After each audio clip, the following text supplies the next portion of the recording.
Welcome back my YouTube channel sociology life study.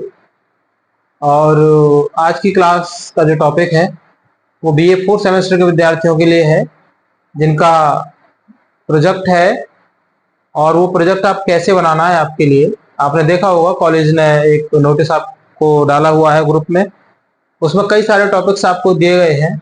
इनमें से किसी भी एक टॉपिक पर आप अपना एक रिसर्च प्रोजेक्ट जिसकी पेज की संख्या 25 से 30 के बीच में होगी वो बना करके आपको जमा करना है। और ये भी आपको पता है कि आपकी परीक्षा की डेट आ चुकी है।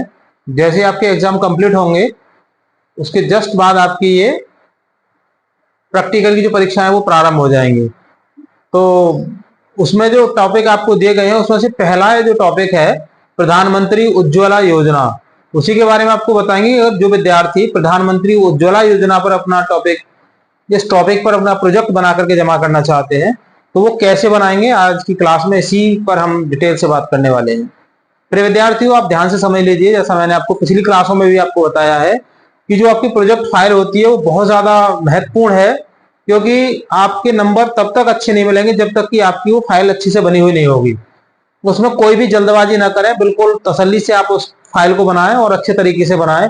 उसमें विशेष रूप से आपको पहला फ्रंट पेज बहुत ध्यान से बनाना होता है, जैसा मैंने यहाँ पर बना रखा है। आप उसको ऐसे डेकोरेट करेंगे, हिंदू कॉलेज मुरादाबाद लिखेंगे, डिपार्टमेंट ऑफ सोशियोलॉजी, नीचे टॉपिक का नाम लिख देंगे, जैसे मैंने लिख दिया है प्रधानमंत्री उज्ज्वला योजना। फिर यहाँ पर रोल नंबर लिखेंगे, नाम लिखेंगे, पिता का नाम लिखेंगे और क्लास लिखेंगे। चार इंफॉर्मेशन लेफ्ट साइड में लिखनी बहुत जरूरी होती है। तो चलिए समय को जाया किए बिना शुरू करते हैं क्लास के लिए। लेकिन फ्रंट पेज का विशेष ध्यान रखिएगा। फ्रंट पेज और उसका इंडेक्स, दो पेजों का तो आप खास ध्यान रखिए कि वो आपको अच्छे से ही बनाने हैं। तो इंडेक्स में कई सारे टॉपिक्स, मतलब इसमें जो है पॉइंट्स मैंने दिए हैं आज। इंडेक्स आपको थोड़ा बड़ा हो सकता है। आप इसको ये मान लीजिए कि अगर आपने एक एक जो पॉइंट है उस पर एक एक पेज भी लिखा तो आपके 25 पेज आसानी से हो जाएंगे। प्रधानमंत्री उज्ज्वला योजना का सबसे पहला जो पॉइंट है इसमें वो है परिचय, अर्थात इंट्रोडक्शन। एक पेज आप लिख सकते हैं इसके बारे में। तो परिचय लिखेंगे, दूसरे में योजना के उद्देश्य क्या है, ठीक है, क्योंकि भारत सरकार की योजना आपको पता होगा। तीसरा बिंदु पर लिखेंगे आप योजना की पृष्ठभूमि क्या है। चौथे बिंदु पर आप लिखेंगे योजना की शुरुआत कब से हुई, ठीक है, और क्यों हुई, कैसे हुई। पांचवा है इसमें पात्रता मापदंड, अर्थात जो प्रधानमंत्री उज्ज्वला योजना है उसकी पात्रता क्या है, किन के लिए इसका लाभ दिया जाता है। छठा है वित्तीय सहायता, अर्थात इस योजना को संचालित करने के लिए जो फाइनेंशियल सपोर्ट है वो कहां से मिलता है, वित्तीय सहायता कहां से मिलती है।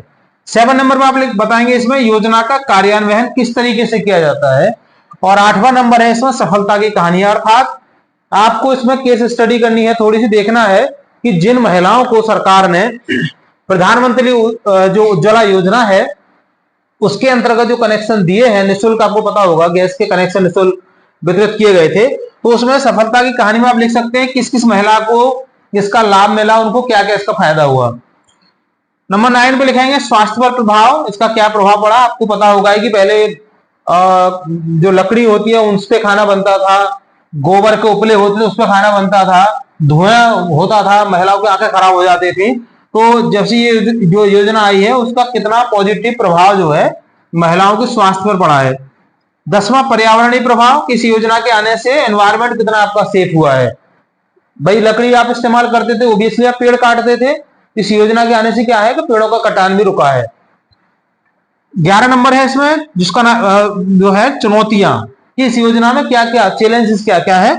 और 12वें नंबर पर आपको सरकारी निगरानी, कि जो गवर्नमेंट मॉनिटरिंग इसकी किस तरीके से कर रही है, ये जो योजना है इसका वास्तविक लाभ उन पात्र लोगों के लिए पहुंचे जिनको इसकी आवश्यकता है। 13वें नंबर पर आप देख सकते हैं तकनीकी भूमिका क्या है, टेक्नोलॉजी कहां तक इसमें सपोर्ट कर रही है। और 14वें नंबर पर जागरूकता अभियान, की सरकार के द्वारा विभिन्न प्रकार के जागरूकता अभियान चलाए जा रहे हैं, एनजीओ के द्वारा जागरूकता अभियान चलाए जा रहे हैं। कॉलेजों के जो राष्ट्रीय सेवा योजना के विद्यार्थी होते हैं, अर्थात एनएसएस के विद्यार्थी होते हैं, वो इसके बारे में बहुत सारी अवेयरनेस प्रोग्राम चलाते हैं। 15 नंबर वैश्विक तुलना में भी आप लिख सकते हैं इसके बारे में कि इंडिया में क्या है और दूसरे देशों में किस तरीके से ये स्कीम चल रही है। 16वें नंबर पर सामाजिक आर्थिक प्रभाव क्या है इस योजना का। और 17वें नंबर पर आप लिख सकते हैं नीति का विकास इसका किस तरीके से हुआ है।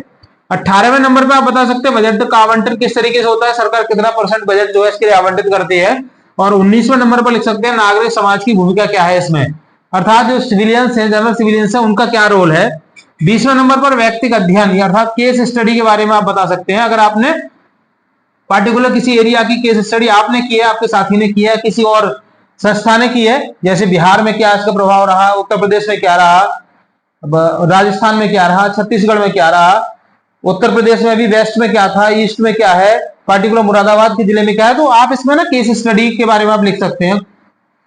21वें नंबर पर आप लिख सकते हैं सामुदायिक भागीदारी क्या है इसमें, और 22वें नंबर पर महिला सशक्तिकरण में इसने कहां तक का रोल निभाया है, क्या भूमिका रही है।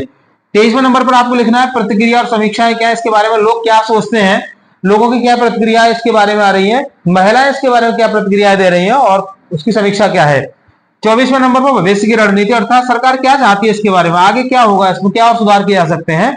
और 25वें नंबर पर निष्कर्ष लिखा जा सकता है। तो इस तरीके से 25 पेज आपके आसानी से लिखे जा सकते हैं। अगर आप एक एक बिंदु पर एक एक पेज भी लिखेंगे तो आपके 25 पेज कंप्लीट आपके हो जाएंगे और आपका ये जो प्रोजेक्ट है ये बहुत अच्छा वहां पे मतलब हो जाएगा और इसके बहुत अच्छे से नंबर आपको मिलेंगे। तो मैं दोबारा से आपको एक बार फिर रिमाइंड करा रहा हूं कि इसमें आप कोई जल्दबाजी न करें, पर्याप्त समय आपके पास में है, आप इसको बहुत ही अच्छे तरीके से स्वच्छ हैंड राइटिंग में आप इसको लिखें। कोई कंप्यूटर पेज की आवश्यकता नहीं है, प्लास्टिक कवर बिल्कुल इस्तेमाल आप नहीं करेंगे, कोई भी पेज आप ले सकते हैं, A4 पेज ले सकते हैं, बिना लाइन वाला पेज या लाइन वाला पेज, जिसमें भी आप अच्छा लिख पाते हैं या लिख सकते हैं वो पेज इस्तेमाल करके आप अपना इस प्रोजेक्ट को बना सकते हैं। इसकी अगली क्लासों में जो अगले टॉपिक्स हैं उसके बारे में मैं आपको बताऊंगा। फिलहाल मुझे लगता है कि प्रधानमंत्री उज्ज्वला योजना के लिए जो प्रोजेक्ट बच्चे बना रहे हैं उनके लिए इतना पर्याप्त है।